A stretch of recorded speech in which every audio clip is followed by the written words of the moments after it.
నమస్కారం. మంత్రి రోజా మనందరికీ తెలిసిన వ్యక్తే. ఆమె చాలా పెద్ద పెద్ద కామెంట్లు చేస్తూ ఉంటుంది అందరినీ. అసలు ఆమె చేసే కామెంట్లు చూస్తూ ఉంటే అసలు ఈ విధంగా ఉందా రాజకీయం, అసలు రోజా చాలా చక్కగా మాట్లాడుతుంది అనిపిస్తూ ఉంటుంది. ఆమెకి నగరి టికెట్ వస్తుందా రాదా అనేది ఇప్పుడు పెద్ద సమస్య మనకు కాదు, ఆ సమస్యలో ఆమె కొట్టుమిట్టాడుతున్నది. అక్కడ నగరి నియోజకవర్గంలో ప్రస్తుతం రోజా ప్రాతినిధ్యం వహిస్తున్న నగరి నియోజకవర్గంలో వైఎస్ఆర్ కాంగ్రెస్ పార్టీలో ముఠాలు తగాదాలు చాలా విపరీతంగా ఉన్నాయి. పెద్దిరెడ్డి రామచంద్రారెడ్డి ఆయన ఇంకొక మంత్రి, ఆయన రోజాని ఏ విధంగా కట్టడి చెయ్యాలా అని ఆయన ప్లాన్లో ఆయన వేసుకుంటున్నాడు.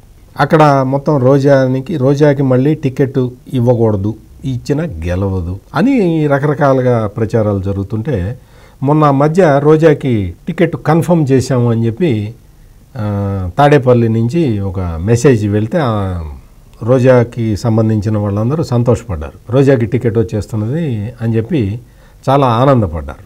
పెద్దిరెడ్డి రామచంద్రారెడ్డి అప్పుడే చెప్పాట, మీరు టికెట్ ఇస్తే ఇచ్చుకోండి కానీ ఆమె గెలవదు అని చెప్పి చెప్పాట. అయినా సరే మేము టికెట్ ఇస్తాము అని చెప్పి వాళ్ళు చెప్పారు. సరే, ఆమె టికెట్ ఆమె రాజకీయ వ్యవహారాలు కొంచెం సేపు పక్కన పెడితే ఇప్పుడు రోజా మీద ఒక పెద్ద ఎలిగేషన్ వచ్చింది. పుత్తూరు మున్సిపల్ చైర్మన్ పదవి కావాలంటే 70 లక్షలు కట్టు అని చెప్పి ఒక వైసీపీ కార్పొరేటర్ని రోజా కుటుంబ సభ్యులు అడిగారు. ఇది లేటెస్ట్గా రోజా మీద వచ్చిన ఆరోపణ. ఇది ఆరోపణ కాదు, వాళ్ళు చెప్పిన వాళ్ళు కూడా వైసీపీ లీడర్లే కదా. వైసీపీకి చెందిన పుత్తూరు మున్సిపల్లో 17వ వార్డు కౌన్సిలర్, ఆమె పేరు భువనేశ్వరి.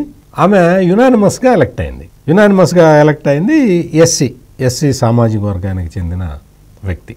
మరి నేను యునానిమస్గా ఎలక్ట్ అయ్యాను కదా, నన్ను చైర్మన్గా చేస్తారా అని చెప్పి రోజాని అడిగితే లేదు నిన్ను చేస్తాను కానీ వెళ్ళి మా అన్నయ్యని కలువు అని చెప్పి మినిస్టర్ రోజా చెప్పింది. మినిస్టర్ రోజా వాళ్ళ అన్నయ్య ఉన్నాడు కుమారస్వామి రెడ్డి అని, ఆయన్ని కలిసింది ఈమె భువనేశ్వరి. కలిస్తే 70 లక్షలు అడిగట.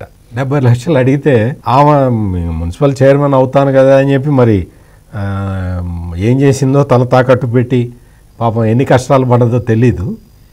ఒక 40 లక్షల రూపాయల వరకు ఆ కుమారస్వామి రెడ్డికి ఇచ్చిందట. ఈ విషయాలన్నీ ఆమె చెప్పింది. రోజా డిమాండ్ చేస్తే నేను తీసుకెళ్ళి 40 లక్షలు ఇచ్చానండి అని చెప్పింది. ఇచ్చిన తర్వాత మరి మీకు ఒక డౌట్ రావచ్చు, మరి ఇది జరిగింది ఎప్పుడో కదా, మరి ఇప్పటి వరకు చెప్పకుండా ఈ భువనేశ్వరి ఇది రాజకీయంగా వాడుకోవడానికి ఏమన్నా చెప్తున్నదా, రోజా మీద బురద చల్లడానికి ఏమైనా చెప్తుందా అని మీరు అనుకోవచ్చు. సహజంగా అనుకుంటారు ఎవరైనా కూడా. ఎప్పుడో మున్సిపల్ చైర్మన్ ఎన్నిక జరిగితే ఇప్పుడు వచ్చి చెప్తుందా అని ప్రతి వాళ్ళు అనుకోవచ్చు. దానికి పాపం ఆ భువనేశ్వరి ఆమె ఇచ్చిన ఇదేంటి అంటే 40 లక్షలు ఇచ్చింది, ఆమెని చైర్పర్సన్గా ఎలక్ట్ చేయలేదు, వేరే వాళ్ళని చైర్పర్సన్గా ఎలక్ట్ చేశారు. చేసిన తర్వాత మరి అన్న నాకు మరి పదవి ఇవ్వలేదు కదా, నా డబ్బులు నాకు ఇచ్చేసేయండి అని అడిగింది. అడిగితే లేదు నువ్వు తొందరపడమాక, 2.5 సంవత్సరాల తర్వాత అవిశ్వాస తీర్మానం పెట్టి వాళ్ళని దించేసి నిన్ను ఎక్కిస్తామని చెప్పారు. 2.5 సంవత్సరాలు అయిపోయింది, అది అయిపోయి మొత్తం కాలం అంతా గడిచిపోతూ ఉన్నది. ఆమె మళ్ళీ వెళ్ళి ఎన్నిసార్లు అడిగినా నీకెందుకు దించేస్తాం కదా, వాళ్ళని దించుతాం నిన్ను ఎక్కిస్తామని చెప్తున్నారు. ఇప్పుడు వెళ్ళినా కానీ ఆమెకు అదే చెప్పారు, వాళ్ళని దించుతాం నిన్ను ఎక్కిస్తాం అంటే ఇంకా నువ్వు ఎక్కించేది ఏంది, 5 ఏళ్ళు అయిపోతున్నది, నీకే టైం అయిపోతున్నది, ఇంకా నువ్వు నన్నేమి మున్సిపల్ చైర్పర్సన్ని చేస్తావు, నా డబ్బులు నాకు ఇచ్చాయని అడిగిందాం.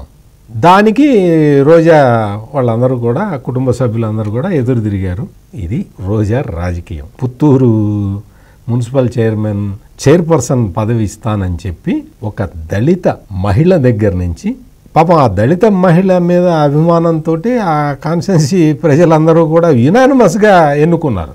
ఏకగ్రీవంగా ఎన్నికైన 17వ వార్డు కౌన్సిలర్ని వీళ్ళు డబ్బులు అడుగుతున్నారు. డబ్బులు అడిగారు, తీసేసుకున్నారు. ఇది రోజా చేస్తున్న ప్రజాసేవ. ఈ ప్రజాసేవ 40 లక్షలు చాలా విలువైన ప్రజాసేవ. ఇది ఒక కాన్స్టిట్యున్సీలో ఒక 17వ వార్డులో చాలా అతి విలువైన ప్రజాసేవ. ఆ ప్రజాసేవ ఖరీదు 40 లక్షలు. మరిన్ని విశ్లేషణలతో మళ్ళీ కలుద్దాం. నమస్కారం.